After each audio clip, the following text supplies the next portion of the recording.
বর্ষাকালে টানা বৃষ্টির সঙ্গে ডেঙ্গুর প্রকোপও চোখ রাঙাচ্ছে।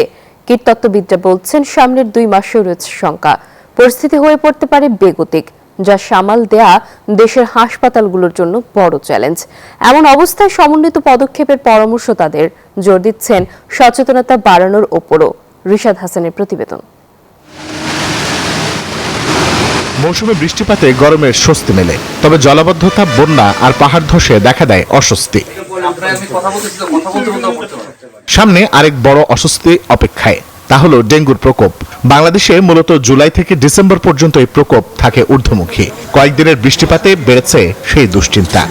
সব মশার বিরুদ্ধে সুরক্ষা দিতে এলো বসুন্ধরা এক্সট্রিম অ্যারোসল। মশার বিরুদ্ধে এক্সট্রিম সুরক্ষা। এই কীটতত্ত্ববিদ বলছেন চলমান বৃষ্টিপাতের পরেই ডেঙ্গুর প্রকোপ ভয়াবহ রূপ নিতে পারে। প্রায় প্রতিটি জেলা শহর, উপজেলা শহরে এডিস মশার ঘনত্বে এখন অনেক বেশি। এডিস মশার লার্ভার যে ঘনত্বের ইন্ডেক্স, যেটিকে ব্রুট ইন্ডেক্স বলা হয়, সেই ব্রুট ইন্ডেক্স যখন কোথাও 20 বা তার বেশি থাকে, তখন ধরে না হয় ওই এলাকাতে এডিস মশা বাহিত রোগ, বিশেষ করে ডেঙ্গু বা চিকুনগুনিয়া বাড়বে। এই মুহূর্তে বাংলাদেশের প্রতিটি জেলা শহর এবং উপজেলা শহরেই এই ইন্ডেক্স 20 বা তার বেশি আছে। এবার আগেভাগে হাসপাতালে আলাদা ডেঙ্গু কর্নার তৈরি ও বিনামূল্যে NS1 পরীক্ষার নির্দেশনা দিয়েছে স্বাস্থ্য মন্ত্রণালয়। চলছে এডিস মশার লার্ভা নির্মূলের চেষ্টাও।